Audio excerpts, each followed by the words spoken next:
Wapenzi wapendwa wasikilizaji na watazamaji, nataka tena kuchukua nafasi hii masaa haya nikiwa na furaha nyingi sana, kwa sababu Yesu Kristo amenipendelea na wewe amekupendelea, ametupatia nafasi hii ya kulisikiza na kulitangaza neno lake. Hivyo mimi mtumishi wa Mungu Innocent Wabuyele, leo hii tena nimeonelea ni vyema nikuletee ujumbe ambao ni mwafaka sana katika nyakati hizi za mwisho, kulingana na nchi yetu ya Kenya na yale yanayoendelea, na hasa yale ambayo yamekadiriwa tarehe 25 siku ya Jumatano, maandamano katika nchi yetu ya Kenya. Kwa hivyo ningetaka uandamane pamoja nami aste aste, bila kugusa kidude, usikize hadi mwisho. Tutaenda kufunua kutoka kwa maandiko na roho ya unabii, tuone vile shetani mwenyewe ameingilia nchi yetu ya Kenya. Mashetani yameingilia katika nchi yetu ya Kenya.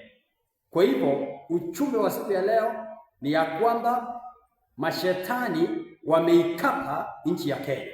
Na tuombe. Baba wetu mtakatifu, tunakushukuru tena Mkombozi kwa sababu ya neema na mibaraka zako. Hakika unatukirimia kila siku, na tena siku ya leo umeonelea ni vyema tuwe hai, tuwe tunanena na kulisikiza neno lako. Ninakushukuru Mungu wetu kwa sababu ya neema na upendeleo mkubwa umenipea mimi mtumishi wako Innocent Wabuyele, na ujumbe huu ninaohubiria ulimwengu kuhusu yanao matukio ya dunia yanayokaribisha marejeo ya Yesu. Baba wetu mtakatifu, msikilizaji mahali popote halipo, ninamkabidhi mikononi mwako. Umubebe katikati ya viganja zako, atakapochukua muda wake wa kusikiza ujumbe huu, ukambariki na kumuinua sababu ni mwana wako. Nami mjumbe wako nitakapokuwa nikileta ujumbe huu, ukatie kala moto kinywani mwangu, ili ya kwamba nisije nikaonekane, lakini neno lako likatamaraki katika maisha ya kila mmoja. Mkombozi, tunaamini ya kwamba wewe ni Baba na wewe ni Mungu. Tenda yote kadri na vile unavyoona ilivyo vyema, ni kupitia kwa jina la Yesu tumeomba na hata kuamini. Amen.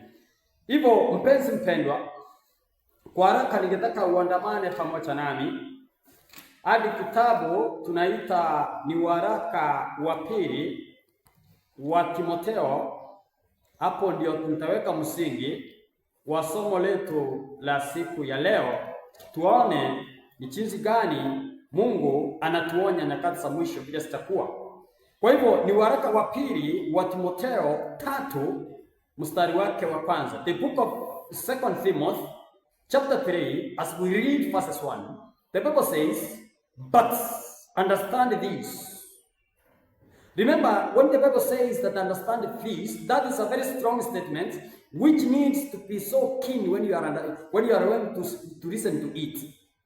Ni jambo ambalo lina mguzo, la himizo, la kufuta, linahitaji uchukue muda wako wa kulisikiza.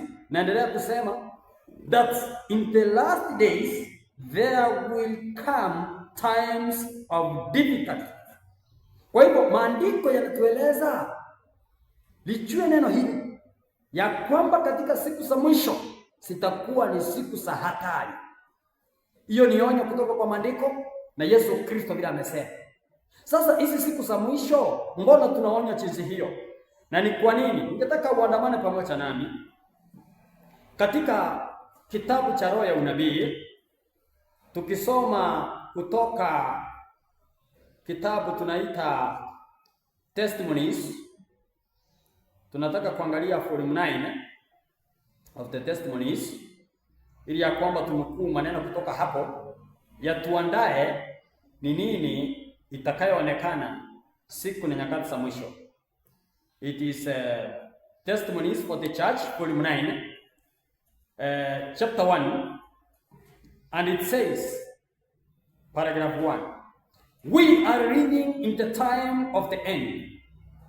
Roho ya unabii inanena ya kwamba tunaishi katika nyakati za mwisho.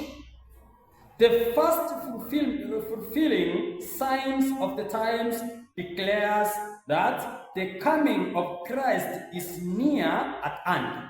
Kwa hivyo tunaishi katika nyakati za mwisho, na yale yanayotendeka katika dunia, yale mambo yote yanayotendeka yanadhihirisha kuonesha kuja kwa Yesu vile ku karibu na mikononi mwetu ama karibu mlangoni.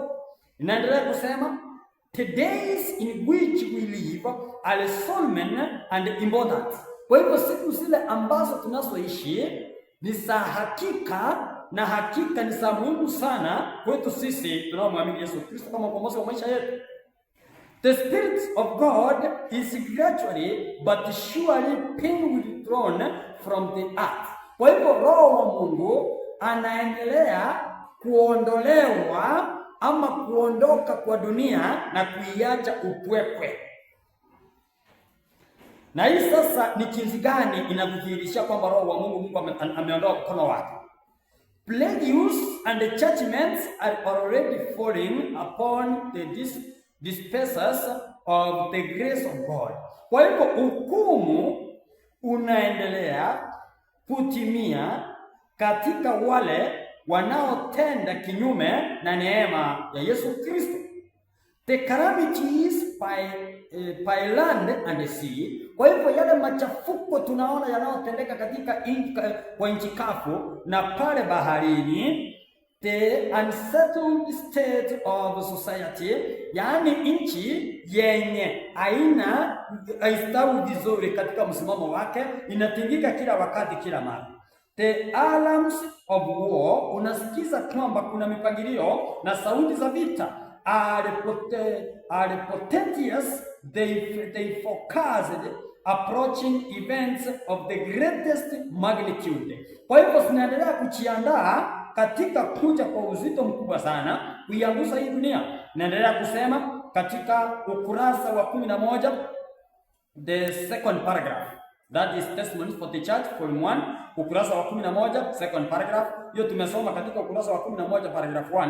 Now we are on to paragraph 2. Nataka usikize vizuri mwana wa Mungu mahali popote ulipo. The condition of things in the world shows that tumultuous times are right upon us. Kwa hivyo vile dunia inaonekana na machafuko yanadhihirisha ya kwamba nguvu za Mungu zinaonekana na hukumu yake hii karibu katika wanadamu. Sasa nataka nikuulize ndugu mpendwa, ukitazama sasa utamsikia kwamba nchi ya Israel inapigana na nchi ya Iran. Uliona kwamba juzi kiongozi wa Amerika Trump waliagiza serikali yake wakaenda wakaharibu pahali penye Iran wanatengeneza silaha zao za nyuklia, wakaharibu vituo vitatu.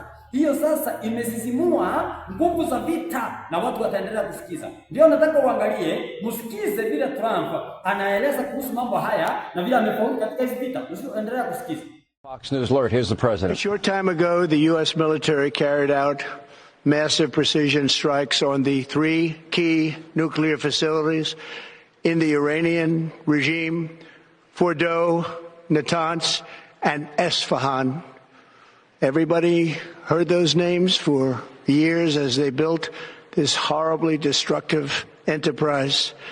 Our objective was the destruction of Iran's nuclear enrichment capacity and a stop to the nuclear threat posed by the world's #1 state sponsor of terror. Tonight I can report to the world that the strikes were a spectacular military success. Iran's key nuclear enrichment facilities have been completely and totally obliterated. Iran, the bully of the Middle East, must now make peace. If they do not, future attacks will be far greater and a lot easier. For 40 years, Iran has been saying death to America, death to Israel. They have been killing our people, blowing off their arms, blowing off their legs with roadside bombs. That was their specialty. We lost over 1,000 people, and hundreds of thousands throughout the Middle East and around the world have died as a direct result of their hate. In particular, so many were killed by their general, Qasem Soleimani. I decided a long time ago that I would not let this happen. It will not continue.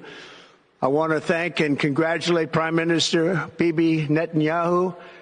We worked as a team like perhaps no team has ever worked before. and we've gone a long way to erasing this horrible threat to Israel. I want to thank the Israeli military for the wonderful job they've done. And most importantly, I want to congratulate the great American patriots who flew those magnificent machines tonight, and all of the United States military on an operation the likes of which the world has not seen in many, many decades. Hopefully, we will no longer need their services in this capacity. I hope that's so. I also want to congratulate the chairman of the Joint Chiefs of Staff, General Dan Raisin Kane, spectacular general, and all of the brilliant military minds involved in this attack. With all of that being said, this cannot continue. There will be either peace or there will be tragedy for Iran far greater than we have witnessed over the last 8 days. Remember, there are many targets left. Tonight's was the most difficult of them all, by far, and perhaps the most lethal. But if peace does not come quickly, we will go after those other targets with precision, speed, and skill.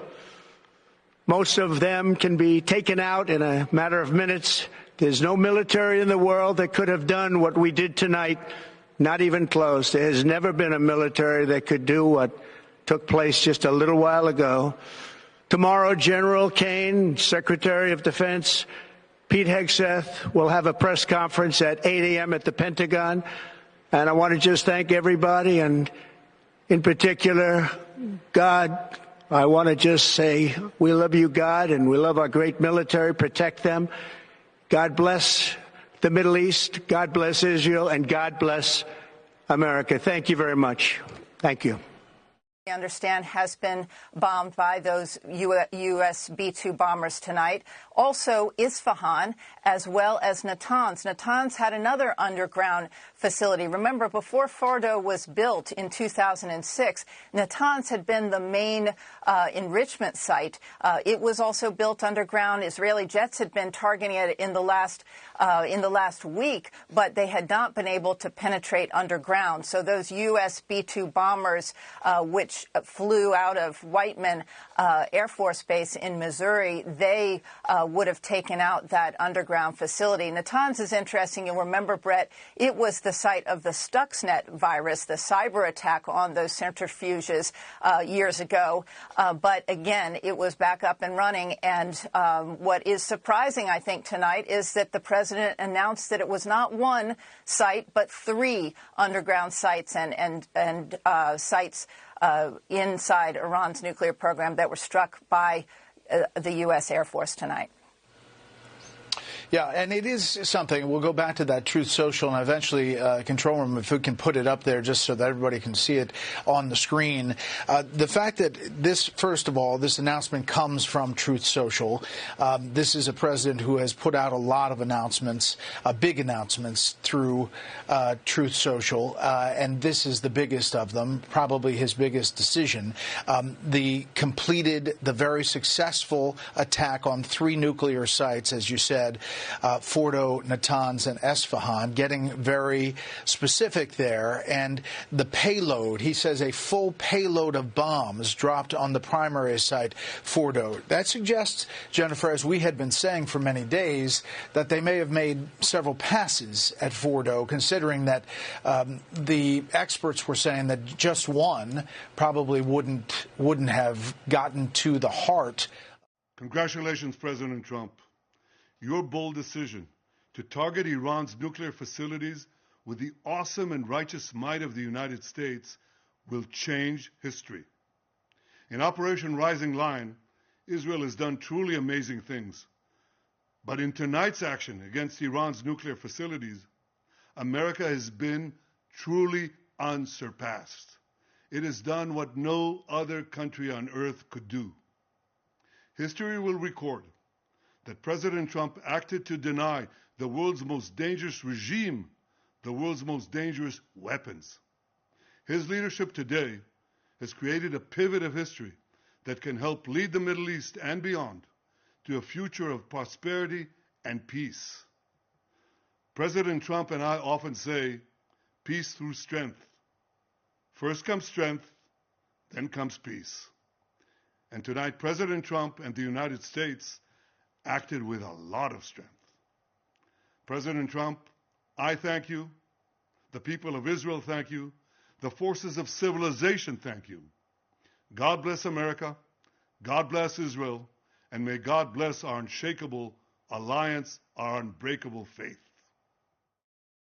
Baada ya kumsikiza vile unasikia kiongozi wa Amerika anaeleza jinsi hiyo, vile amefaulu katika hizi vita na vile wanajiandaa katika vita vikuu, if Iran is going to retaliate, so that one it is calling maybe for the third world war, which will interfere na yenye taushusha dunia mzima, hata nchi yetu ya Kenya.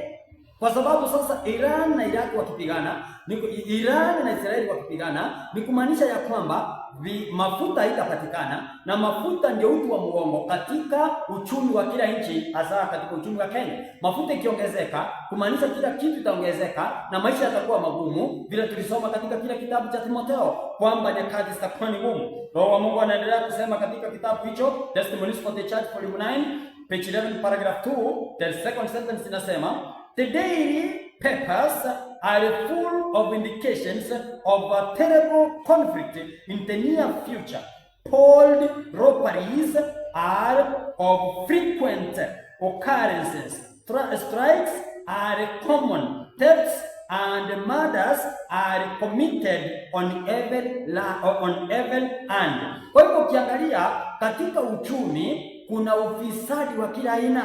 Kuna vita ya kila aina, watu wanawawa, watu wanapigana. Ndio naona kwamba chuzi tu ukitazama watu wakiandamana, unaona kwamba kijana mwingine anapigwa risasi bila hatia. Unaona kwamba kijana mwingine uchwangi anatolewa kwa nyumba, anaenda na wao katika kituo cha polisi. Kwa hivyo yule angekuwa ni mlinzi, sasa amekuwa ni adui, amegeuka kuwaua wala anastahili kuwalinda. Kwa hivyo mambo hayo unapoyaona, ndugu mpendwa, unafaa kuamini ya kwamba ni nyakati za mwisho, na hakika karibuni Yesu anarudi.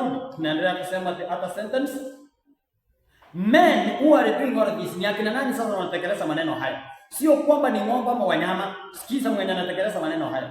Men possessed of demons are taking the lives of men. Kwa hivyo wale ambao ndio wanataka kuagiza, ndugu zangu wapendwa wasikilizaji, wale vijana wa Gen Z mnaojiandaa kwenda katika maandamano siku ya Jumatano, mjihatari sana, sababu mtaenda kukutana na shetani ana kwa ana. Yeye amejipanga katika hali ya kutaka kuua na katika hali ya kutenda maovu, kwa sababu shetani mwenyewe ameingia katika mawazo ya watu. Now they are fulfilling the agenda of Satan by themselves being demonically possessed katika kuua watu. Kwa sasa nasema ya kwamba men possessed of demons are taking the lives of men, women and little children. Men have become infatuated with vice and every space of evil perils. Kwa hivyo mwanadamu, kwa sababu ameingiliwa na shetani, sasa yeye anatenda kinyume na mapenzi ya Mungu, aone kama kuua ni kitu. Ndio sababu tunaambiwa katika kitabu kile cha Mathayo, yaani sio kitabu cha Mathayo, kitabu cha Yohana 8, tukisoma katika ule mstari wake Yohana 8 tukisoma mstari wake wa 44, tusikie ya kwamba kwa sababu tumeambiwa ni shetani ndiye mashetani ndio yameingia watu wakiua watu katika barabarani, ndani ya magereza na mahali kwingine. Maandiko yanasemaje? You are of your father the devil. Nyinyi ni wa baba yenu Ibilisi. Sababu Roho wa Mungu alisema ya kwamba wale wanaoua watu wanakuwa wanaongozwa na mashetani. Na tumegundua ya kwamba maandiko yanasema in the book of John 8:44, you are of your father the devil. Nyinyi ni wa baba yenu Ibilisi. And your will is to do your father's desires. Kwa hivyo sasa matakwa ya watu ni kutekeleza yale matakwa ama mapenzi ya baba yao ambaye ni Ibilisi, shetani mwenyewe, yaani pepo. He was a murderer from the beginning. Kwa hivyo wale wanaoongozwa katika kuua, wao wanaongozwa na roho wa shetani, ndiye anawasukuma, wanapiga hata watoto wadogo, wasichana kwa wavulana, wazee kwa vijana, wanawake kwa wanaume, kuwapiga kupitia kwa risasi, kuwachoma, kuwanyonga na kutenda maovu ya sampuli hiyo. And does not stand in the truth because there is no truth in him. Na yeye asimami katika ukweli kwa sababu hamuna ukweli ndani yake. Characters hakuna ukweli ndani yake. When he lies, anapodanganya, he speaks out of his own character. Yaani anapodanganya ananena tabia yake kama mambo yake mwenyewe. For he is a liar and the father of lies. Kwa sababu yeye ni muongo na baba wa uongo. Kwa hivyo ndugu wapendwa, wazazi mahali popote mnasikiza, kile ningetaka kuwashauri, kuweni kama Ayubu aliyekuwa akitoa kafara kwa wana wake kupitia kwa maombi. Ombea watoto wenu, kwa sababu shetani amesimama katika barabarani, amesimama katika vyumba vyao akitaka kuangamiza na akitaka kuwaua, sababu ndiyo iliyo kazi yake, na hiyo ndiyo anatekeleza ili kwamba kuimaliza ulimwengu. Kwa hivyo mambo kama hayo ukiyaona, unafaa kukumbuka ya kwamba haya yanapotendeka yanadhihirisha nini katika kutendeka mambo haya. Ni nini yanadhihirisha? Kitabu ni cha Mathayo ni 24. Tukisoma mstari wake wa 32 ndio kwamba tuone mambo hayo yanadhihirisha nini. Mathayo 24 mstari wake wa 32. Mstari wake wa 32. From the fig tree learn its lesson.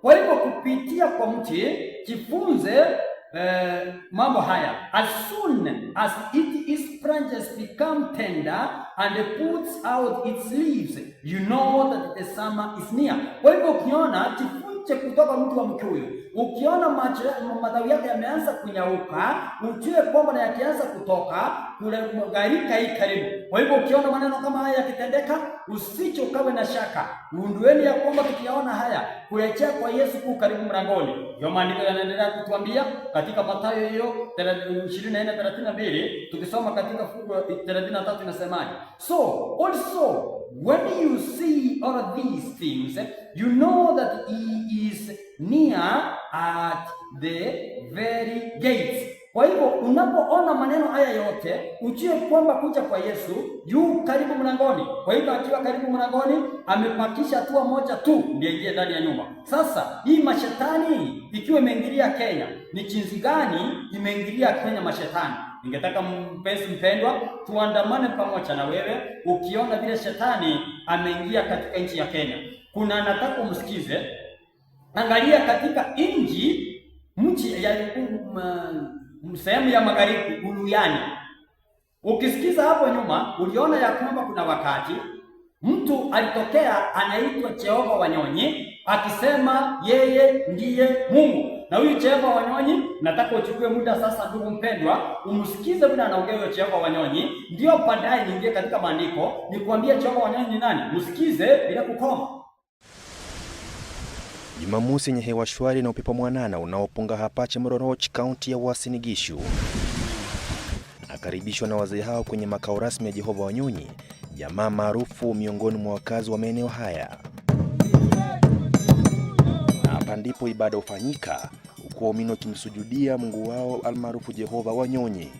Hapa wanaume wanaitwa malaika na akina dada huitwa roho. Sisi ilikuwa mwaka wa 1960. Jehova alisimama Kitale, akapiga firimbi. Tulipokusanyika kwake, alituambia mimi ni Mungu wa Ibrahimu na Isaka na Yakobo. Kabla ibada kuanza na mwamko wa Jehova Wanyonyi na kusema naye mawili matatu, hiki ndicho chumba chake ambacho yeyote kuingia ndani ni kama kujaribu kumpitisha ngamia kwenye tundu la sindano. Mimi ni Jehova mwenye enzi, Mungu Wanyonyi, muumba wa mbingu na nchi na bahari na vitu vyote vilivyo. Vyote ambapo unaona vinatembea, vinasimama, mimi ndiye niliumba. Ukimtupia jicho la upekuzi utabaini kwamba hali yake ya afya si shwari, huku mwili wako ukionekana kuwa na uvimbe fulani. Na kutokana na hali hii, Jehova hataonekana nje hii leo. Mimi nitaonekana kuliko mtu sasa. Nitaonekana angani, natembea miguu mpaka kifuani. Nje ya chumba cha Jehova ibada inang'oa nanga kwa mbwembwe na mahanja. Waumini ni wakongwe na watoto wadogo. Nyimbo za kumtukuza Mungu wao zikitawala anga za eneo hili na hata kuwavutia wapita njia. Kwenye meza ni hizi ngao za Jehova ambazo haziguswi hivi hivi. Ni hizi ndizo atakazotumia siku ya Kiyama kuhukumu ulimwengu. Hapo sasa ndio watajua kweli kumbe Mungu ni Mungu mweuzi, amekuja kwa upande yetu. Na hapo ndio atachukua watu wazuri, waaminifu, wenye imani. Tunaarifiwa na mmoja wa wake zake kuwa Jehova hula vyakula vya kawaida na kamwe hataga dunia. Unajua mwili yenye ako nayo hii ni ya binadamu, lakini roho yake si ya binadamu. Sasa roho ikikaa kwa mwili hutakufa tena. Na unajua sasa Jehova bila amekaa hivi, yeye ndiye amekuja kupigania mwanadamu sasa ukue hai kabisa milele na milele. Jehova ana takriban wake 15, watoto zaidi ya 300, huku idadi ya wajukuu, vijukuu na vitukuu ikiwapiga chenga wake za Jehova. Kwa sababu wengine wanakaa nje, watoto hata karibu miaka 5-6 ndio wakuja wakuambia ndio hao wajukuu wenu. Sasa hapo tunakaanga chini karibu kwa miaka, ndio sasa wakikaribia ndio tujue hesabu yao.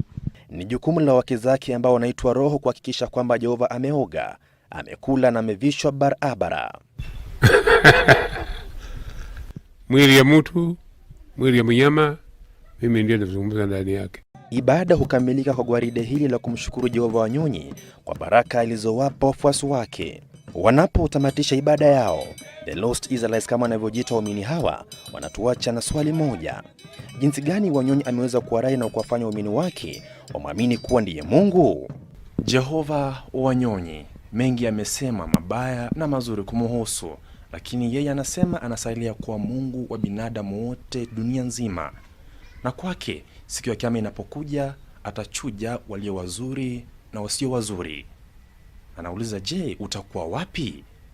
Tom Wanjala, Citizen Nipashe, kutoka eneo la Chemororoch, kaunti ya Uasin Gishu. Mpenzi mpendwa, vile umemsikiza huyo mzee akisema yeye ndiye Mungu, yaani na yeye ni mwanadamu ambaye ni Jehova Wanyonyi. Mbona tulisema kwamba mashetani yameifunga na kuishika kenge? Ukiona ya kwamba mtu amesimama amesema kwamba yeye ndiye Mungu, na akisema yeye ndiye Mungu, wacha tuone vile Mungu anasema katika kitabu cha Isaya. Kitabu cha Isaya 42 mstari wake wa 8. Tusikie vile Mungu anasema. Mungu anasema hivi: I am the Lord, that is my name. My glory I give to no other, nor my praise to carved idols. Kwa hivyo Mungu anasema mimi ndiye Mungu na utukufu wangu sitampea mwanadamu yoyote ama katika miungu ya kuabudiwa. Lakini hapo umesikia peupe kwa masikio yako, umetazama kwa macho yako vile huyu mjamaa ambaye aliyetoka Uganda akaja Kenya akakaa pale Uasin Gishu mahali panaitwa Mount Elgon pale katika Kapsekon, akisema ya kwamba yeye ndiye Mungu. Na umeona ako na wafuasi, ako na wake, ako na wachukuu wakisema ya kwamba wao ni yeye ndiye Mungu na wanamwabudu Mungu sahihi. Yesu alipokuwa duniani alinenaje kuwahusu hawa? Mathayo 24 mstari wake wa 5, ama tukianzia mstari wa 3, yaani mstari wa 4 inasema vizuri: And Jesus answered them, see that no one leads you astray. But the translation inasema ya kwamba look, see, let no one deceive you. Kwa hivyo usitokubali mtu yote akudanganya. Udanganyifu umeingia katika dunia. Kama huyu Musa anadhihirisha kwamba yeye ni Mungu na Mungu mwenyewe afi, lakini yeye alikufa na hata penye alizikwa wenyewe wakaficha akisema ya kwamba ni Mungu. Katika mstari wa 5 Biblia inasema in the book of Matthew 24 verses 5, for many will come in my name saying I am the Christ, and they will lead many astray. Kwa hivyo Yesu alikuwa ametuonya ya kwamba nyakati za mwisho wengi watakuja wakisema ya kwamba wao ni Mungu, wakisema ya kwamba wao ni Yesu, wakisema ya kwamba wao ni Mesihi, na watawapoteza wengi. Katika hali ya kusema kwamba wao ni Yesu, tumemsikiza mwenye anaitwa Jehova Wanyonyi. Katika mahali hapo kama Western hapo magharibi hapo, wanasema jinsi gani? Wao wanasema kuna hapo ndio Mungu alitokea. Kisha baadaye hivi karibuni mlipofuatilia katika mtandao wangu wa Innocent Bobuyele, mwaka jana mwezi wa 5, Nilienda mpaka mahali panaitwa Tongaren, penye mtu anapatikana anaitwa Eli Dwekesa, aliye na miaka 38, akisema ya kwamba yeye ndiye Yesu halisi. Kwa hivyo mambo kama hayo unapoyasikiza, ndugu wapendwa, yanadhihirisha unabii wa Yesu aliposema ya kwamba nyakati za mwisho wengi watakuja wakisema wao ndiye Yesu. Sasa nataka uchukue wakati wako wa kumsikiza huyu ambaye ni Yesu Kristo, yaani Yesu si Yesu Kristo. Tuna Yesu wa Tongaren, lakini sasa tuna Yesu wa Nazareth, lakini huyu sasa ni Yesu wa Tongaren. Yeye anajisema kwamba hakika yeye ndiye Yesu. Nataka usikize vile anajisema na uone vile watu wanamwabudu, kumsujudia na kumpigia magoti. Sasa katika hali hiyo ukisikiza, ndio nitakuweka katika maandiko. Msikize vile anaongea yeye mwenyewe akisema hivi. Machoni. Wanja wanaweka majoni. Jamani. Wamefunja amri. Unajirembesha bure. Wapenzi wako wanakudharau. Wani wamejirembesha tu bure.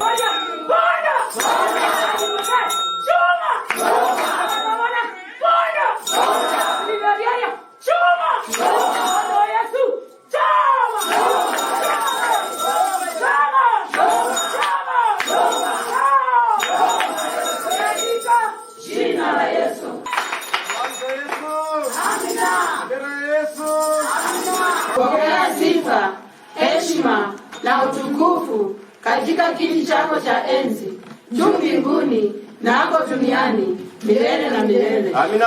Usifiwe Yesu. Amina. Utukuzwe Yesu milele na milele. Amina. Asante Yesu. Amina. Ande, mtashangilia Mwenyezi Mungu. Nataka jina.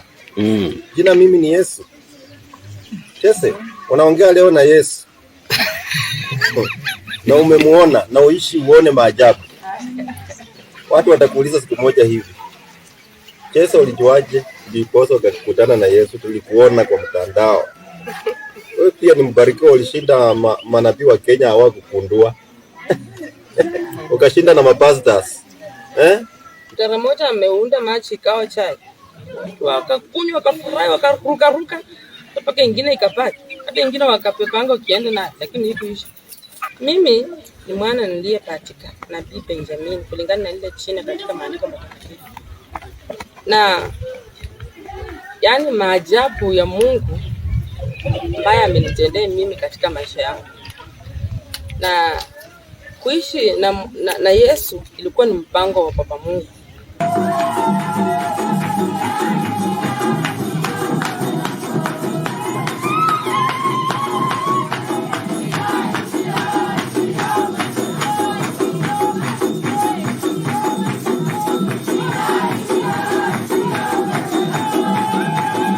Salamu za Yesu. Amina. Wengi wakafikiria washarati tu ndio watakaochomeka. La! Wachawi pia watachomeka. Waliokufuru Sabato watachomeka. Wanaomula punda pia watachomeka, maana sheria ilikataza na ni sanduku la agano. Wanaomula ngamia watachomeka na kunywa maziwa ya ngamia, maana ni hukumu duniani. Salamu za Yesu. Amina. Wote wanaomula sungura watachomeka.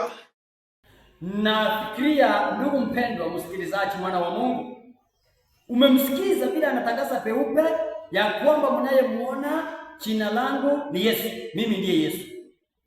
Na umeona hapo wafuasi wake vile wanapiga magoti kumsujudia wakisema asifiwe, asifiwe Yesu, Yesu. Naye anasema amina, amina, akisema jinsi. Je, Mungu anakubali mtu yoyote apigiwe magoti ikiwa yeye si Mungu? Kitabu ni cha Zaburi 95 mstari wake ni wa 6. Maandiko yanasema, "Oh come, let us worship and bow down, let us kneel before the Lord our Maker." Kwa hivyo mwenye anayepigiwa magoti ni Mungu peke yake aliyeumba mbingu na nchi. Tena Mungu anakubali ya kwamba mtu yoyote aitwe kwa jina lake na apigiwe magoti. Tunataka tuangalie katika kitabu cha Kutoka 20 mstari wake ile tukisoma wa kwanza na wa pili na wa tatu. Inasema, "And God spoke all these words, saying, I am the Lord your God, who brought you out of the land of Egypt, out of the house of slavery." Now verse 3, "You shall have no other gods before me. So kwa hivyo sasa Mungu anasema mimi ndiye Mungu wenu niliyewatoa katika utumwani Misri, msiwe na miungu mingine ila mimi. Kwa hivyo sasa unaona watu wa magharibi wamekuwa na mungu mwingine ambaye siye Yesu, wanamuita ambaye siye Mungu wenyewe mwenye aliumba mbingu na nchi, wanamuita Jehova Wanyonyi. Kwa hivyo ameenda kinyume na amri za Mungu, na ukienda kinyume na amri za Mungu wewe unaingia jehanamu, sababu ukitenda dhambi jinsi hiyo ni jehanamu inakuongoja. Mwingine amekuja kwa jina lake akisema ya kwamba yeye ndiye Yesu. Kwa hivyo haya mambo yote mbona yanatokea jinsi hiyo? Ni kwa nini huu uongo umekithiri katika sayari ya dunia ambapo, ndugu mpendwa, wewe na mimi tunamoishi? Ndio sababu unaona Kenya haina amani, Kenya iko na vituko, Kenya iko na vita. Ndio kwa sababu ya mambo kama haya yanapotendeka. Tumegundua ya kwamba watakuja wakijiita Kristo na watawapotosha wengi. Nilipoenda kwa huyo mjamaa anaitwa Yesu wa Tongaren, amejenga kanisa kubwa. Ukiangalia katika hiyo YouTube yangu utamuona amejenga kanisa kubwa. Utarudi nyuma kidogo, kuna account nilienda kwake nikaifanya, utaona amejenga kanisa kubwa, hako na wafuasi, maelfu ya watu wanamfuata. Ndio maandiko ilisema watakuja kwa jina lake na watapotesha wengi. Na inasema katika fungu la 21 Mathayo, yani 11 Mathayo 21:24-11 inaendelea kusema, and many false prophets will arise and lead many astray. Kwa hivyo sasa manabii wengi wa uongo watatokea na watapoteza wengi. Kwa hivyo watapoteza wachache. Ndio sababu angalia katika dunia ya sasa, sana sana Kenya, unapata kila mmoja akiamka asubuhi anafungua kanisa lake. Mwingine ako na lake, mwingine anasema ni Mungu, mwingine ni nabii, mwingine ni Yesu, mwingine ni nani. Kwa hivyo mambo kama hayo yameonekana sana katika sayari ya dunia na tumeona yatawapotesha wengi. Kwa hivyo sasa mambo haya ni nani anayeyaleta? Nataka uandamane pamoja nami mpaka kitabu cha Roho ya Unabii kinaitwa Councils on Writers and Editors, page 58, paragraph 2. Councils on Writers and Editors, Councils on Writers and Editors, page 58, paragraph 2. Na hizi vitabu ndugu wapendwa, ningetaka msisome sababu sina uchumbe mkubwa. Inasemaje Roho ya Mungu? Satan's attacks against the advocates of the truth will wax more bitter and determined to the very close of time. Kwa hivyo sasa mashahidi wa shetani wanaenda kuwapigana na kuwaondoa. Hawataki wale ambao wanaohubiri ukweli. Ndio sababu unaona kama uchumbe huu tunaohubiri sio watu wote wanaupenda sana sana. Uchumbe huu wa unabii unapiwa vita sana, sio wale wanaokubali, isipokuwa ni shetani amewaingilia.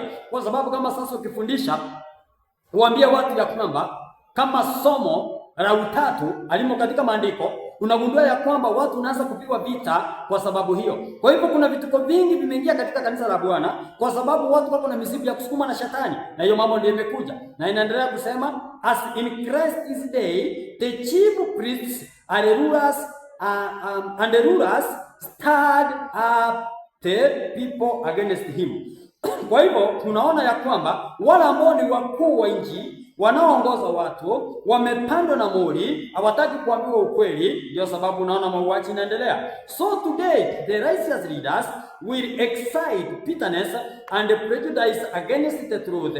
For this time the people will be led to acts of violence and opposition which they could never have thought of had they not been imbued with the animosity of professed Christians against the truth. Kwa hivyo sasa watu hawataki kuhubiriwa ukweli sababu wameingiliwa na shetani. Ndio sababu unaona mtu hapo akitangaza hakika yeye ni Yesu ambaye ni wa Tongaren, na yeye anatangaza na hakika kuna wafuasi na wengi wanamfuata. Mtu anakuja hapa anaanza kuwakishia watu mishumaa, watu wanamfuata. Mtu anakuja na maji anasema kwamba ni maji matakatifu, watu wanamfuata. Mtu anakuja na mafuta, watu wanamfuata. Naona wengine wanachapa watu makofi kanisani na kuna wanamfuata. Ni kwa sababu watu wamesingirwa katika kufungwa kwa mapepo bila kuelewa ni jinsi gani Mungu anahitaji.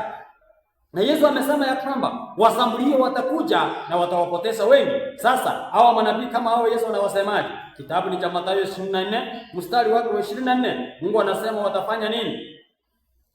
24, Mathayo 24 anasema, for false Christs and false prophets will arise and perform great things and wonders, so as they lead astray, if possible, even the elect. Kwa hivyo sasa sio hoja ukiona ya kwamba kuna Yesu wa Tongareni, kuna kina wenye wanafanya miujiza kama wale wanaitwa akina Ezekieli, anasema kwamba anafanya miujiza, akina Uguli manabii wa uongo anasema wanafufua watu. Hayo mambo kiyaona Yesu amewasema wanaotenda miujiza ni manabii wa uongo kwa kutisha wengi, ili ya kwamba wengi waufuate. Wacha nikuulize mpende msikilizaji, ukiwa katika dhehebu lako penye unayoabudu, hapo umeenda hapo kwa kumtafuta Yesu kwa roho na kweli, ama umeenda hapo kwa sababu ya miujiza, ama umeenda hapo kwa sababu nataka ubarikiwe? Ni kitu gani nimekuweka hapo? Ndio sababu Yesu nikuulize, ikiwa wewe vile unavyonisikiza,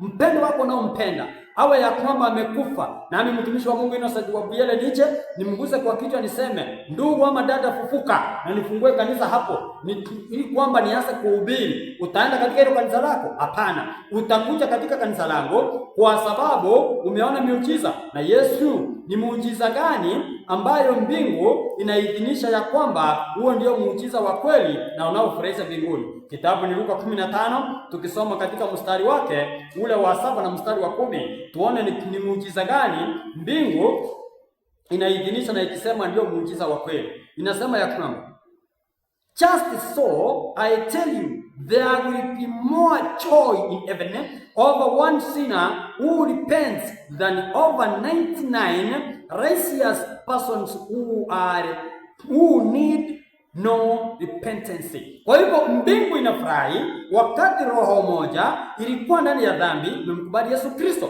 Na tena inasema katika fungu la 10, hiyo Luka 15 fungu la 10, just so I tell you, there is joy before the angels of God over one sinner who repents. Kwa hivyo sasa furaha inakuwa mbinguni kwa Mungu, kwa Yesu, kwa malaika na wote watakatifu wakati mmoja ameokoka, mpate Yesu kama mkombozi wa maisha yake.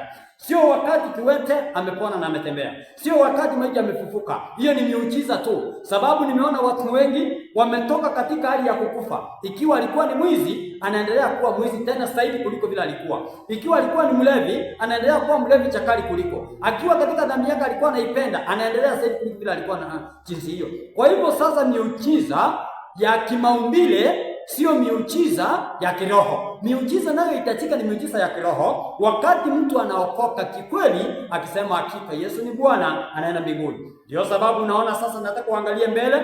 Kuna mama mwingine tena kutoka sehemu hizo Sabusia, mahali panaitwa Matayus, anasema yeye ndiye mama Maria, mama wa Yesu. Sikiza vile anakisema, na yeye jina lake anaitwa Judith Wafula, na ako na watoto wasichana wawili. Na Yesu, mkumbuke Maria alimzaa Yesu peke yake, na Maria angekuja kuokoa ulimwengu, na ako na mume wake. Utasikia vile mama anasema eti aliambiwa kwamba yeye ndiye baba wa ulimwengu, na baba wa ulimwengu sio huyo, tutaona maandiko ni nani. Kwa hivyo nataka umsikize vile huyo mama anasema, na anashuhudia ya kwamba yeye ni yeye, uone vile uongo umeingia katika dunia. Msikize vizuri.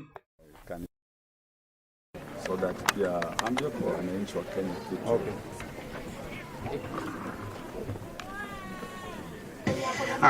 Wakiwa bado wanaleta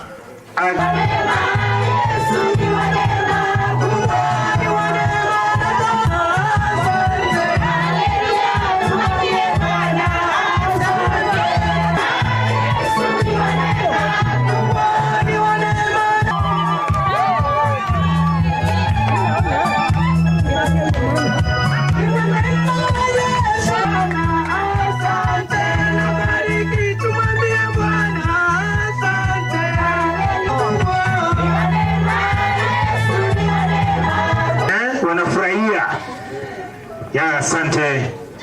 Vero bodelanga akombe nyumerio vero boere imbusi makondi. Vero bodelanga akombe nyumerio vero boere imbusi makondi. Vile muko hivi inamaanisha asanteni sana. Baba bolela. Asanteni sana. Tumwambie Bwana asante. Tumwambie Bwana asante. Baba bolela. Baba bolela, Baba bolela, Baba bolela.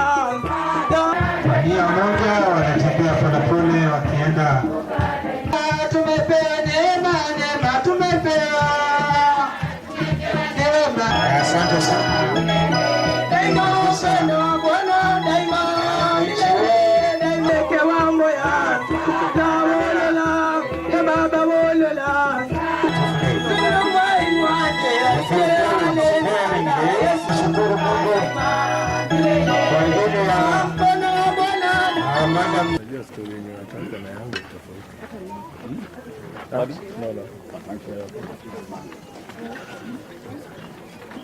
Jina naitwa Mama Maria. Hiyo ndio jina Kristo alinipa siku ya kwanza alipoingia katika hii nyumba. Nyumba yangu ilikuwa hapo. Na light ndio ilitoka juu na ikashuka chini na sauti ikatoka katikati. Ikasema mimi ni Kristo, nimetuma na Baba, ninatafuta Mama Maria. Nikamjibu, mimi sijui Mama Maria. Akaniambia ni wewe. Ni kiti ilikuwa imejificha na wakati umeadia waweze kujitambulisha. Haukuzaliwa, hauna baba, ulizaliwa na Roho Mtakatifu. Alipomaliza aliita bwana yangu Joseph, naye akamwambia mimi sio Joseph. Na akamwambia wewe ni Joseph, lakini ulipata bahati na haukuitumia kwa ukweli. Ulidanganya Maria, mkaenda kanisani, mkafunga ndoa, na wewe ulikuwa umeficha bibi. Mwenzangu alianguka, nikaona anapoamuka anakubali. Mungu akamwambia nimewapa punishment kutubu kwa miaka 5. Msiende kanisa mkapokea. Tulitubu kwa hiyo miaka. Baada ya miaka 5 Kristo tena alirudi. Akanipa vitabu, akanituma nipelekee Father. Nikapelekea Father Rangiri Luanya. Nilipopeleka Father aliangalia chini hivi na akasoma kwa hiyo vitabu na akatupa siku ya kuja kufanya misa hapa. Alipofanya misa ndio nikaacha kulala kwa mlima. Hiyo mlima nililala kwa miezi 2. Nikuanga pale mwezi nashuka chini. Inanionyesha kila kitu. Ikifika asubuhi ananiambia, enda ambia watu Yesu wa Nazareti anapita. Sasa nikiwanga nikisema, wengine wanasema ni mwendazimu, wengine ni majini, wengine Bwana ndiye alinunua majini akamuingiza. Tena Kristo hakuchoka, alinituma tena kwa Father. Father tena akaendelea kufanya misa, nikaanza kupokea. Sasa hiyo jua tunapiga story mchana, mwezi tunaongea jioni. Nyota kubwa inaweza simama hapo. Ikiniita inaniambia kuambia watu kutubu. Ikisimama hapa inaongea kutubu. Nyinyi mnaona mvua, mnajua tu mvua imekuja kunyesha. Kuna ile inaanza kunyesha, anakuita, anakwambia Maria, dunia imepotea. Watu wanaabudu miungu, wanaabudu madawa. Wengine wanapingana hakuna Mungu. Anasema niwaambie yeye ako. Na watu wanastahili kutubu, tubadilike na tumfuate kwa njia ya ukweli. Na anasema msome Ayubu 2 kuanzia mstari wa 14 hadi 26. Imani bila matendo imekufa. Lazima uonyeshe matendo ndio ufate Mungu kwa njia ya ukweli. Yewe nilizaliwa Uganda 1975. Mimi ni mtoto wa pili kwa mama. But nilizaliwa Uganda kwa hospitali. Hospitali inaitwa Kampala. Mulago. Lakini mama aliniambia kuzaliwa kwangu nilikuwa mzungu. Nywele tu ndio ilikuwa braka, inaonyesha huyu mtoto ni Mwafrika. Madaktari wakashangaa Mwafrika kuzaa mzungu. Wakajazana, wakawa wanaulizana. Na mama akasema pia mimi nimeonea hapo. Sasa katika kukua kwangu, watu walikuwa wanakuja kuniona kama zawadi. Mama akifika miaka 6, hapo ndiyo magonjwa ilinishika. Mimi nilikuwa tu mtu wa kulala kila siku kwa magonjwa. Ninauma na mafupa kila wakati. Siwezi toka nje kama baridi iko, mvua ikinyesha ikininyesha naanza kulia. Saa nyingine nilikuwa nauliza baba, na mimi nilikosa wapi? Kaniweka pale. Aliponiweka hapa alilia midomo 3. Na kaomba Bible. Akafunua Luka 4. Akaonyesha mstari wa 18, 19. Na kaniambia Maria, hii somo ndio ilifanya nikauawa. Na mimi nilikuwa nimekuja kusulubiwa mpate wokovu. Na kanipa miaka ya kuishi na nyinyi duniani. Yenye sistahili kuambia, mtashtuka tu Maria ameenda. Sasa nguo yenye nilimea mabaya alinikataza. Hata mtoto wangu asiweke mkono, hata mume wangu. Niweke tu mahali iko tu kwa nyumba. Na kaniambia ile siku roho yako itakutuma kutoka nayo nje ndio siku ya mwisho. Utaileta uiweke kwa msalaba hapo. Mwenye atabatika ajue hii kitu ya maana ataichukua.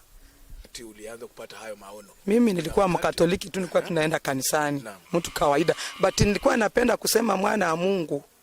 Na sijui hata watu walikuwa wameniwekea jina hilo. Sikuwa wananiita mtoto wa Mungu. Kwa maana nilikuwa napenda hiyo kitu na sikuwa najua kama kuna kitu ndani mwa. Sasa alikuwa nalala kwa hiyo mlima yenye nilikuwa nakwambia hapo. Inaitwa mlima? Hii ya Nangoma tu hii. Sasa hapo mlima nilikuanga nikitoka hapa mbio. Nitasimamia juu hata sichoki, hata huwezi jua nimefika aje. Tunaongea watu hata walienda wakanistaki kwa chief. Wakaambia akuja ambie bwana wangu anikataze kusumbua watu na makelele usiku. Walipomwambia aliwaambia kama nyinyi mko na nguvu mwambie pia mimi nimeogopa. But nilikuanga nalala kwa hiyo mlima, mwezi inashuka chini. Inanionyesha kila kitu. Ikifika asubuhi anakuambia, Maria enda ambiako watu. Yesu wa Nazareti anapita. Sasa nilikuanga nikiongea hiyo kitu. Wanasema mimi ni mwendazimu. Bwana alinua majini akamwenkea, wengine wanasema ni misambwa. Hivyo tu kwa miezi miwili nikilala hapo. Na hizo siku nilikuwa nakunywa maji ndio ilikuwa chakula. Sisikii njaa. Haukuli chakula? Hiyo tu ndio ilikuwa tu chakula. Na nasikia sisikii njaa. Sasa ikifika asubuhi sangine ananituma Uganda. Nilikuwa natembeanga tu kama mwendazimu. Nikitangazia watu neno la Mungu. Lakini naponya. Mahali akinituma kuna mgonjwa. Nikienda tu kwa hiyo mgonjwa nakwambia wanakojeka kitu fulani. Wanakubali nikuponye. Akikubali nachukua hiyo magonjwa. Ninaanza mbio. Ninarudi. Nikirudi hapa ananiambia mbio wapi? Kwa mlima. Hivyo tu kila siku. Sasa ukichukua magonjwa yake na napona tu saa hiyo. Hapo ndio watu walikuja wakaanza kujua huyu mtu ako na kitu. Akanituma hata kwa hospitali Masafu. Nienda kwa wodi. Ulipoingia kuna mzee alikuwa anaenda kufanya operation kwa matako hapa, walikuwa wamemwekea sindani. Nikamuuliza, wewe mzee unataka kutembea? Akasema ndio. Nataka upone. Na kaamuka tu akaanza kutembea na sindani kwa mkono. Alienda nayo na mimi nikatoka. Daktari hakuniuliza chochote. But ndio nitoke kwa wodi kulikuwa na mtu na Dana alikuwa na Roho Mtakatifu. Pia akaanza kuongea kwa ndimi. Tukasikilizana pia mimi nikamjibu nikamuongelesha ndio nikatoka nikaenda. Tena nikarudi tu hapa. Nilikuwa natembea tu na miguu hizi nibeba na sichoki. Sasa tuma niende na ngoma. Ilikuwa Sunday. Tulienda na bwana yangu tukapata wamekaa meeting. Wakaanza kuuliza maswali mimi sikujibu. But yeye aliinua mikono yake akafanya hivi. Zilikuwa siku za Pasaka ya Karema. Na hiyo story ya Karema mtu akikufanyia hivi amekufunga. Kitu yenye ninajua alijifunga mwenyewe kwa maana mimi sina ubaya na yeye. Mimi sikujibu. Nilirudi nikaanza kuuliza Mungu. Wewe ndio ulimetuma katikati ya wanadamu na wamekataa mimi nifanye mimi. Mimi ni Mkatoliki. Hiyo kitu iliniuma kutoka huko. Nilikuwa nalia. Ndio sasa akaniambia hata Renewal Charismatic ni Catholic. Ingia hapo na ufanye kazi yangu. Watu wanatoka mbali wengi, ni wengi. Kila siku. Watu ni wengi. Uganda napata watu wengi. Kenya hii mzima kila mahali watu wananijua na kuja tu hapa kuomba. Na hapa mimi Mungu aliniambia mtu akiwa mgonjwa na kuombea uende hospitali. Sikatazi mtu. Na tena unapokuja lazima nitakuuliza maswali. Ulienda kwa hospitali? Walikwambia hii ni nini? Akisema ama nimetembea hakuna magonjwa ama akisema hako na magonjwa nitamuuliza wewe mwenyewe unaweza tubu kila kitu ikuje kama walikuroga? Atanijibu. Akisema siwezi nitamuuliza unataka nikupe mtu na usikilize kila kitu? Akikubali nitamwambia tubu na huyu mtu na unaanza na dhambi za babu za wazazi, dhambi zako na uwe na imani Mungu ataleta kila. Nguo jua likianza kupingirita likaniita hapo. Wakanipa nguo za kutumia. Mimi sivai kawaida kama nyinyi, nguo ni hizi zenye amepeana. Chakula alinipa chakula yenye alikula akiwa katika ulimwengu. Sikuli kila kitu. Na kiniruhusu kuja kwako sipike, sitakula. Natumia jua.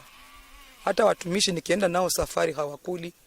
Kwa maana unapoingia kwa shasha, Mungu anasonga nyuma kidogo. Umeingilia mambo ya ulimwengu. Tunastahili sisi tulilie ulimwengu. Watu wote wajue Mungu, wasimwage damu, wakuwe na amani na tutembelee pamoja.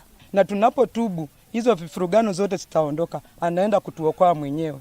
Hako na lengo. Tunaombea hiyo kitu. Watu ambao wanateka nyara wengi wameingia kwa giza. Na tunataka tulilie Mungu aweze kusimama. Kwa maana Mungu alisema anataka kutoa hizo vitu zote, watu waweze kumjua na waweze kumtambua. Biblia. Sasa mtu anasema lakini kama ni majini mbona inafungana kwa kitabu cha Mungu? Kila saa inapoteana nini? Maandiko. Soma mali fulani alafu anakusomea alafu anakuombea na anaendelea na asimami na hajakuomba chakula, hajakuomba transport, hajakuomba nini. Kwa mara mingi unaonanga watu wenye wanataka vitu ya majini ama kama ni mganga, lazima atataka ile sadaka ya kuchinja nini. Lakini alikuanga akuli, alikuwa halali kwa mtu. Hata kama ni usiku, atatembea paka arudi hapa. Mwenye unamfuata kama uko na bidii wewe fuata penye ataenda mpaka atarudi. Kama uwezi wewe baki penye umebaki. Yeye ataendelea hivyo. Tena mtakutania wapi? Sasa nyumbani watu wameanza kumjua na wote wamerudi, wameanza kujua ati kweli ile ilikuwa ni kipawa. Ni wengi wamepona. Wale walikuwa wazai wakaanza kuzaa. Kuna boma yenye alienda akaombea kama wa vijana hawazai, hawapozi wanawake. Akawaambia kuanzia leo kila mtu afanye nini? Atafute bibi. Na walipata wabibi, wameshazaa watoto, wameleta mbuzi, walileta ndama 2. Maneno ambayo inaendelea katika hiji ni kuweka kwa Mungu. Kwa bila Mungu hatutaweza. Na Mungu ni wa amani, Mungu ni wa faraja. Atatusaidia kulingana na Kristo. Alisimama kidete na akatetea neno la Bwana. Sisi kazi yetu ni kutetea neno la Mungu. Na tunawaombea wakuu wetu wa serikali wakae wakijua sisi tuko nyuma yao. Tunawaombea, Mungu atawaguza. Mambo ya usalama na amani iko mikononi mwetu sisi wanadamu au wananchi. Tukiweka chini magoti yetu na tulilie Mungu, hakuna kitakachoharibika, kwa sababu Mungu alituumba na lengo na hawezi kubali viumbe vyake viangamie. Nilistuka tu kama kuko mwangaza kila mahali kwa Rome. Tulikuwa wawili kwa Rome. Sasa vile tulikuwa wawili, mimi nilistuka kabisa, nikapishukwa na bumbuazi. Kaona tu mwangaza. Mwangaza, kafikiria wametuingilia. Ingawaje tulikuwa na stima, nikafikiria mtu wametuingilia, wameweka on bulbs. Kuangalia bulbs hakuna, lakini kila mahali unaona kila kitu. Light. Kwa hivyo nilistuka sana. Nilistuka na nikaanza kusikia sauti. Na huyo alikuwa analala. Kama amelala.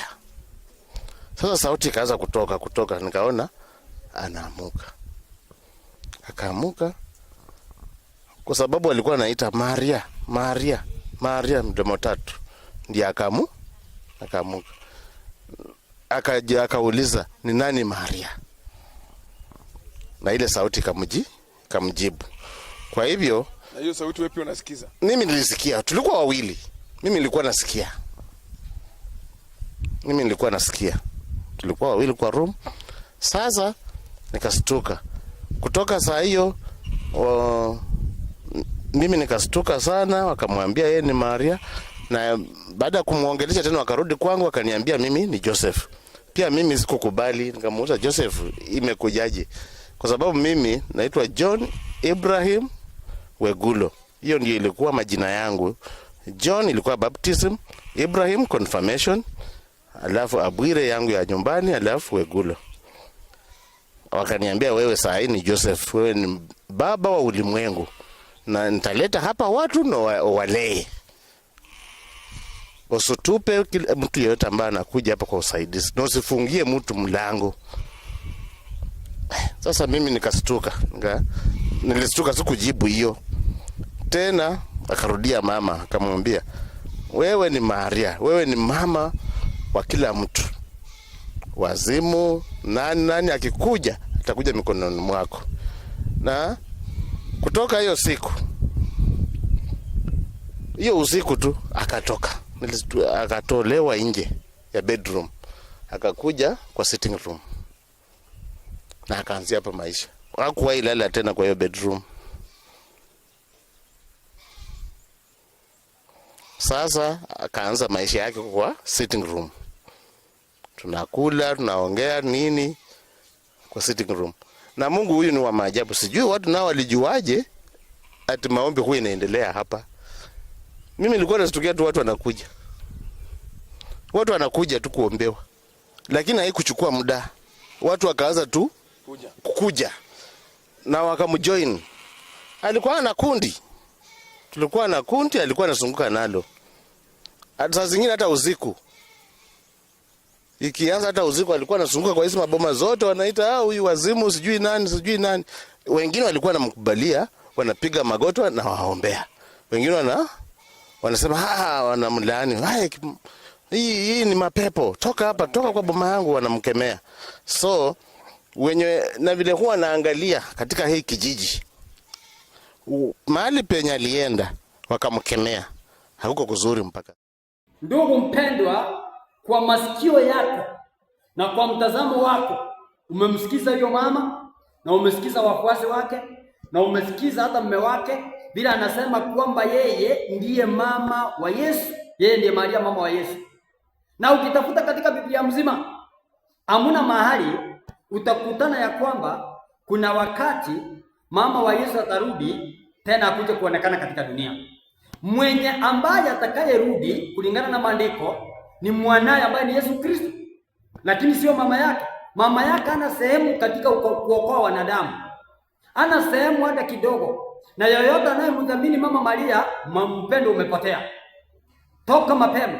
Uzia wa huyu mama anayewaeleza ni unabii wa uongo na ni sawa na uchawi.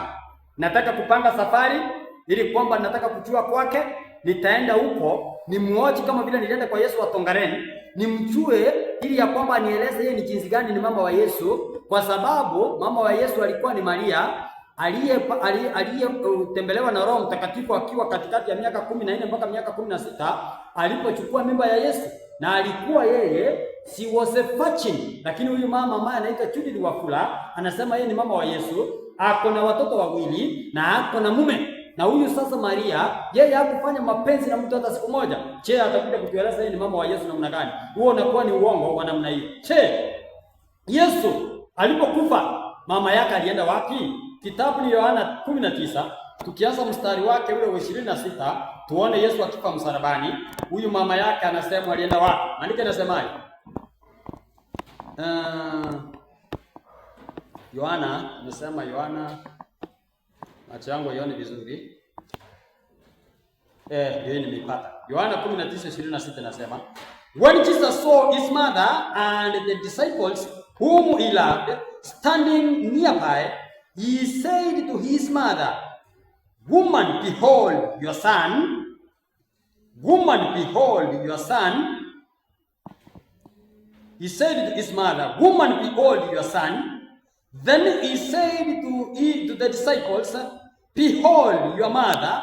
And from that hour, the disciples took her to his own home. So that is to say, Mungu Yesu alipokuwa amesulubishwa msalabani, ndugu mpendwa mtazamaji, ni kumaanisha ya kwamba huyu Yesu Kristo, mama yake alipokaribia msalabani, alimwambia mwanamke, tazama mwanao. Akampokeza huyu mama yake kwa Yohana. Kwa hivyo mama huyu wa Maria, yani mama Maria, alichukuliwa na Yohana, wakakaa naye, akamfanya mmoja wa mitume, ndio akakaa nao. Wacha tuone kama alimfanya mmoja wa mitume katika maandiko. Ningetaka ufuatilie na usikize vizuri ndugu mpendwa. Tukisoma katika kitabu cha Kutoka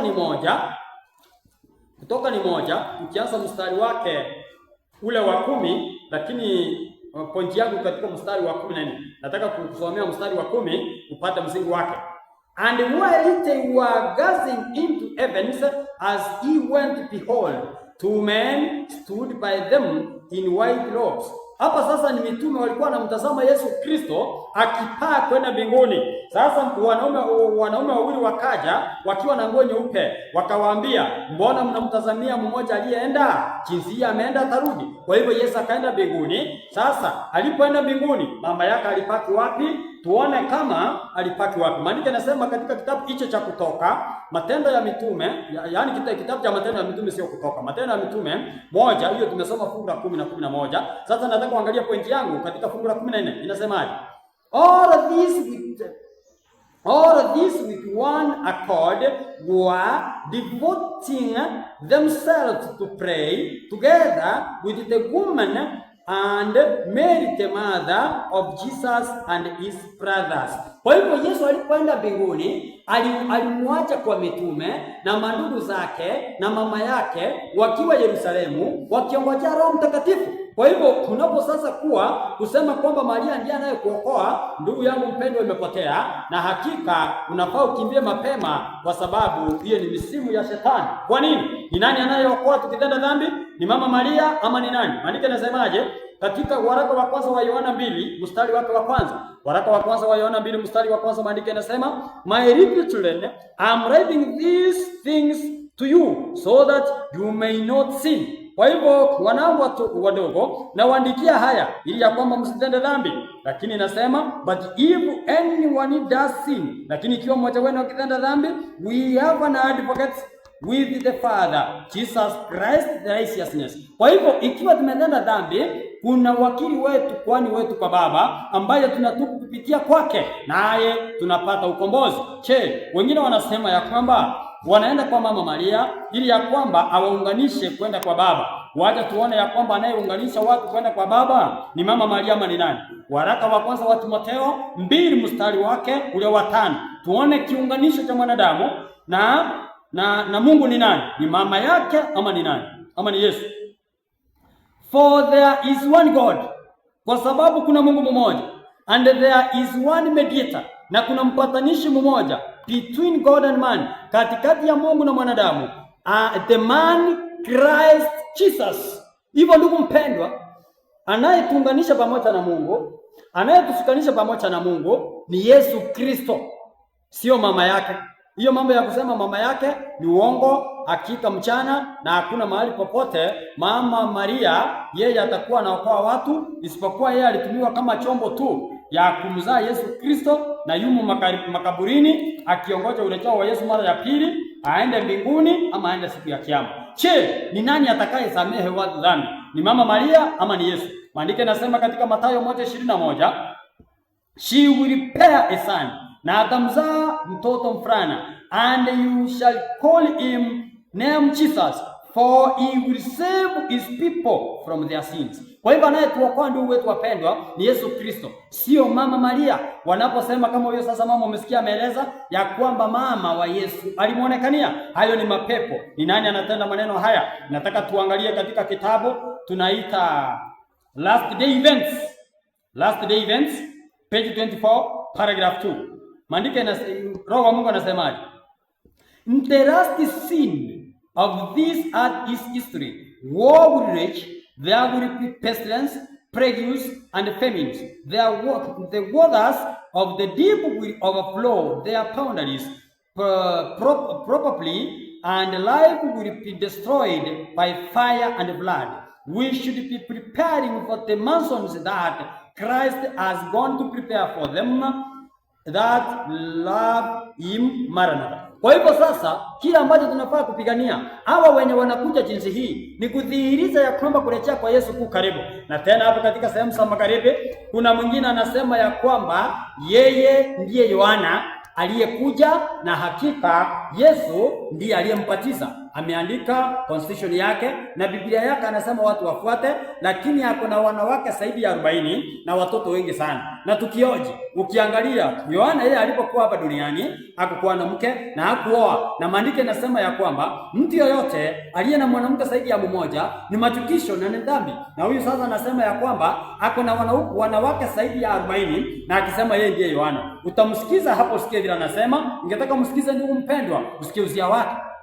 Ni kwamba mzee mmoja mwenye umri wa miaka 82 ameandika Biblia iliyo na vitabu 93 kinyume na jinsi Biblia ya sasa ilivyo na vitabu 66. Mzee Ronald Wanyama anayejulikana kama Nabii Yohana wa 5 kutoka kaunti ya Bungoma, ambaye ana wake 46 na watoto 289, anadai kuwa yeye ndiye Yohana Mbatizaji aliyekuwepo wakati wa Yesu Kristo. Kadhalika ameandika katiba 2 ambazo anasema ni za Kenya na kuitaka serikali kuzitumia, la sivyo Kenya itapata taabu. Mwanahabari wetu Wanji Sostin alifika katika kijiji cha Nandolia kutathmini hali ilivyo na kuandaa makala haya. Ni katika kijiji cha Nandolia, eneo bunge la Kandui, kaunti ya Bungoma. Hapa ni nyumbani kwake Nabii Yohana wa 5. Tunakutana na nabii huyu akiendeleza huduma kwa wananchi kutoka maeneo mbalimbali. Kuna nyumba spesheli ambapo mzee huyu hutolea huduma kwa wafasi. Hapa sharti uvue viatu kabla ya kuingia. Nje ya nyumba hii anayoiita madhabahu kuna mlingoti wa bendera yenye rangi 11 na kuzingirwa na mawe 12 ikiwa na maana yake. Hii flag ilimaanisha ufalme wa 3. Mungu amegeuza nchi, amesimamisha tena ufalme wa 3, ndio mnaona hii flag. Kila rangi na maana yake. Ile nyeupe ya juu inaonyesha mwangaza hii. Bila mwangaza mtu utatembea. Ukiangalia ingine kama red hiyo inaonyesha jua. Je, ni kwa nini wanyama akajiita nabii? Wakati Yesu alikuwa Israeli, Yohana alikuwa Israeli. Wakati Yesu alizaliwa Galilaya Bethlehem na akaenda Yerusalemu, alibatizwa na nani? Sasa wewe mtu amekuapisha na wewe unashinda mwenye amesha kuapisha amri zake. Sasa Yesu wakati alikuwa Israeli, alikuwa jini yangu. Alisema mimi sikuzaliwa tena. Mimi ni mwenyewe nilikuwa Israeli, sio mtu mwingine. Kwa umbali tunaona kitabu ambacho ni kikubwa. Mtumishi huyu anatueleza hii ni Biblia. Biblia ya kawaida, Agano la Kale na Jipya, huwa na vitabu 66 kwa ujumla, lakini Yohana ameandika Biblia vitabu 93. Anatueleza chanzo cha uandishi huu. Mungu mwenyewe ndiye alipanga kazi yake. Mungu anaangalianga population, mkifikiria muende mfike kwa mwisho kwa amri yake. Tena anamuongeza akili. Si akili ndio inafanya mtu unakuru. Sasa Mungu anaangalianga na maandiko yake vile imefika mwisho. Unaonanga kama njia inaenda nafika mwisho. So unapanua ingine watu waendelee. Sasa hii kwa hiyo maandiko ilikuwa imefika mwisho, ndio naona anaongeza maandiko mengine juu. Vilevile amechora katiba mbili anazosema iwapo serikali haitachukulia maanani wito wake wa kuidhinishwa, basi changamoto zinazokabili nchi hazitaisha. Viongozi wenu wanamsumbua tu hapa kukula tu. Hakuna yenye wanamuongezea ambaye linachenga taifa hili. Hakuna. Mungu alinipa maarifa yenu yote nikapepa, niko nayo hapa.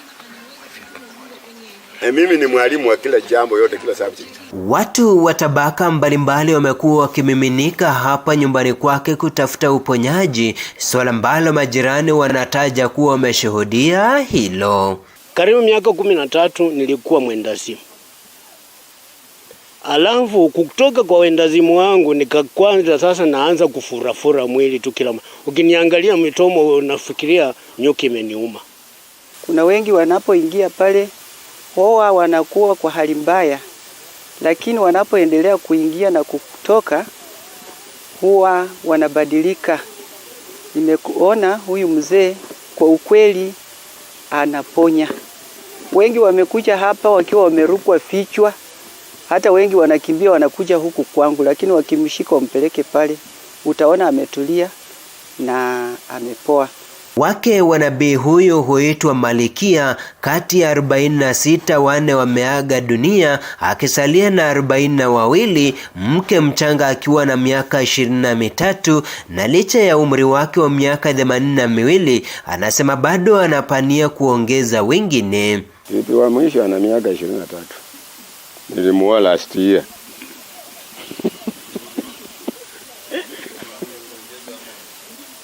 Pato niko na nguvu bwana. Catherine Nalonja ni mmoja wa wake 42 waliosalia. Sisi tunakaa tu mzuri. Mzee tunakaa tu naye mzuri kwa sababu kama tungekuwa tunakaa mzuri tungekuwa tumefukuzwa. Lakini sisi tunakaa tu mzuri. Na anakutafutia chakula kwa sababu kama tungekuwa tunakula tungetoroka. Wanji Sostin, TV47, Bungoma. Ndugu mpendwa, kwa mtazamo wako na kusikiza kwako kwa masikio yako, haya ninayokufundisha sio mambo ninadhania, ni mambo ya ukweli. Umetazama, umewasikiza vile wananena. Huyu amesema kwamba yeye ndiye Yohana, na ukiangalia katika familia yake na ile vituko anafanya, unaona kwamba yeye ni kama yeye na shetani wanakula katika sahani moja, na hayo yasipotendeka Mungu atakuwa ni muongo. Sasa ukiona mambo kama haya yakitendeka katika nchi yetu ya Kenya, vile tuliona katika testimonies, Mungu anaondoa mkono wake. Ndio sababu unaona sasa Kenya imekidhiri katika vita. Kwa hivyo zaidi ya vita zile zinaendelea, kama sasa siku ya Jumatano ile maandamano itakuwa katika Kenya mzima. Ukujue ya kwamba maafa yatakuwa mengi, majeraha yatakuwa mengi, hasara itakuwa ni kubwa, na italeta picha ambayo itasuia hata wafadhili kuja katika nchi ya Kenya. Kwa hivyo umaskini utakidhiri na maovu yataendelea. Ujue ya kwamba ukiona hayo, tubu dhambi, kwa sababu karibuni Yesu acha. Wacha tusikie kama Yesu yakitendeka jinsi wakati ametuonya. Yu pamoja nasi ama anatuchekelea? Kitabu ni Proverbs 1 tukianza mstari wa 26. Methali 1:26 inasema, I also will laugh at you, at your calamity. I will mock when terrible strikes you. Kwa hivyo Yesu anasonga kana, anaanza kutuchekelea wakati maovu yanatupata. When terror strikes you like a storm, and your calamity comes like a whirlwind, when distress and anguish comes upon you. Tunapolia na kusaga meno na maovu yanatupata, Yesu na Mungu anatuangalia kwa sababu ametuacha. Kwa nini? Then they will call upon me, but diligently, but will not find me, because they hated knowledge and did not choose the fear of the Lord. Kwa hivyo Mungu, kwa sababu tumekataa kusikia amri zake, sasa yeye atatuachilia. Ndio sababu naona maafa yanaendelea na watu wanakufa kwa sababu tumemkataa Yesu Kristo. Sasa Mungu anatuambia nini katika siku ya leo? Mpenzi mpendwa, unaposikiza mahali popote ulipo na unapofuatilia ujumbe huu, ningetaka usikize kile Mungu anasema na vile anatusihi, na tukitenda hayo hakika tutapona. Kitabu ni 2 Chronicles 7:14 inasema, if my people who are called by my name humble themselves and pray and seek my face and turn from their wicked ways, then I will hear from heaven and will forgive their sins and heal their land. Ndugu wapendwa, ikiwa tutatubu dhambi zetu, tuelekee katika kiti cha Bwana na tumuombe kwa haki, ataponya magonjwa yetu na ataponya mashamba yetu na hata katika penye tunaishi. Kwa hivyo ndugu mpendwa, kwa hayo machache umeyaona, tunafaa tutubu, tumwendee Yesu Kristo. Serikali ya inayoongozwa na William Ruto ambaye ni rais wa Kenya, tunaomba ya kwamba mumkubali Yesu Kristo, na tukitubu sisi zote, bila huwa mwagaji wa damu utaonekana, hii machafuka haitaonekana, maovu yanayoendelea hataonekana, isipokuwa Mungu atanyosha mkono wake na hakika watu wa Mungu wataokolewa. Kwa hivyo dawa ya Kenya sio maandamano, sio kitu chochote, isipokuwa ni kumkubali Yesu Kristo kama mkombozi wa maisha yao. Wakenya, angalia mambo yanaendelea katika Sakahora, ona vile watu wanawawa. Juzi uliona hapa Migori watu wanafungiwa ndani ya nyumba kwamba ni maombi, watu wanakufa pale. Hayo mambo Yesu anaangalia na anataka tutubu. Kwa hivyo na watu na Mungu awabariki mpaka siku nyingine tutakapoonana. Huyo ni mtumishi wa Mungu Innocent Wabuyele, na wacha tuombe. Baba wetu mtakatifu, tunakushukuru kwa sababu ya neema na mibaraka zako. Asante kwa sababu ya neno lako tumelisikia katika masaa haya na ufunuo mkubwa kulingana na vile dunia imefika. Sisi kama wana wako tunakuomba tubebe katikati ya viganja zako wakati tunapokumbana na changamoto za maandamano na vituko zinapoendelea katika Kenya. Utulinde na utupatie chakula na hata hela za kufanya kazi yako. Sasa mkombozi, msikilizaji na mkabidhi mikononi mwako, umuonekanie aingiapo na tokapo. Urehemu wana wao, urehemu kila mmoja. Utulinde kwa sababu ni wana wako. Mpaka siku nyingine tutakapokutana tena, ni kupitia kwa jina la Yesu tumeomba na hata kuamini. Ukitaka kufuatilia maneno hayo ni hapo katika mtandao wa YouTube, na namba yangu ya simu ukiwa na swali ni 0724667592 0724667592 0724667592. Ukitaka kuchangia katika uchumbe uendelee, Mungu akubariki. Hiyo ndio namba. Mpaka siku nyingine tuonane panapo majaliwa ya Mwenyezi Mungu. Mungu awabariki sana.